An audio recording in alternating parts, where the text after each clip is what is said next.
Hi there, Dallas. We're here at the Coa Hall and we've just been at the Let's event, the local exchange trading event, which is the first one at the Coa Hall. And I met this really interesting man, Dallas, who's got a lot of knowledge about water in the soil and yeah. What would you like to share with us today, Dallas? Well, firstly, for everyone listening to me, I'm not an academic, I'm just a layman.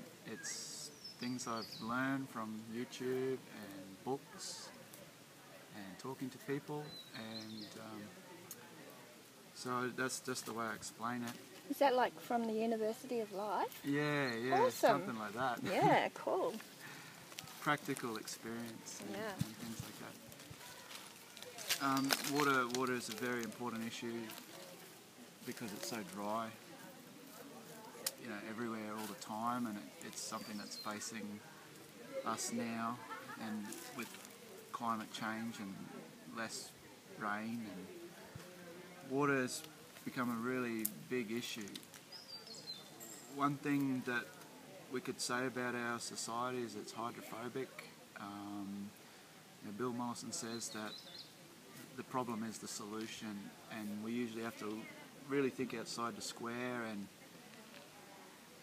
think about the problem in a completely new way, because if you do what you always do, you just get what you always got, and the way we're going, it's quite predictable that things are only just going to get worse unless we do something different. So we have to think in a different way. We can't look at other people and go, well, I'll just do what they're doing, because what they're doing is not really helping. When you get lots of water, usually because of the ground is so hard and compacted, we got a lot more traffic now, we got a lot more machines rolling over the earth, and especially when it's wet, it gets compacted. The only thing that is going to loosen that soil organically is the microorganisms. Now, these microorganisms are being deactivated or inactivated because it's so dry. It's broken that feedback loop.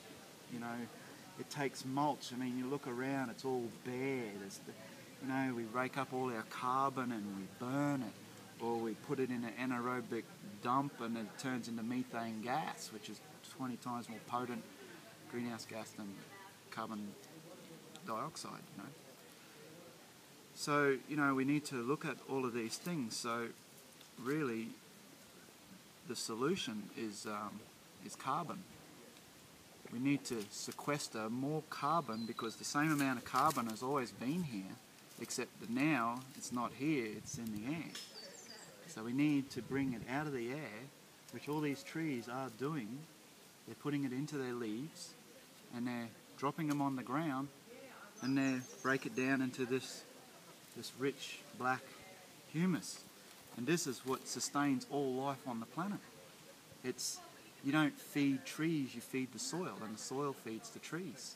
The trees feed us. So this stuff here is what's being lost. This what we're walking over and stepping on, and we treat it like nothing. We treat it like dirt, but it's not dirt, it's soil. And this is where the new technology needs to focus on, because look, it's only so small, it's so narrow, and it's only under this tree on account of the carbon is being broken down, but that'll practically stay like that forever inert until the microorganisms break it down, and it needs moisture as well. So, we're going back to the water. This humus will hold its own weight in water. So a 1% increase in an acre of land will equate to tens of thousands of extra water holding capacity that land will be able to hold that previously was unavailable to it.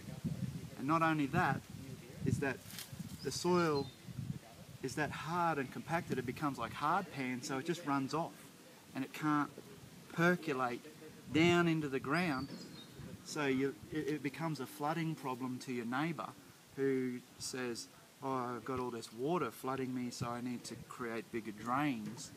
And then everybody's making their water go off somewhere else, and it becomes someone else's problem because they're getting a big deluge of water, and then they got to create bigger and bigger drains. So the whole hydrophobic design is to create facilitate more and more water to leave the land, so the land is getting more and more dehydrated.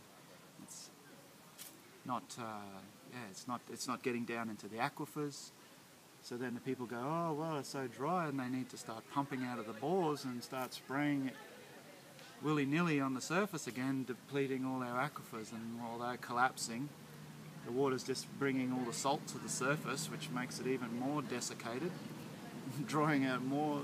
It becomes a feedback loop that basically collapses the whole hydration system that we're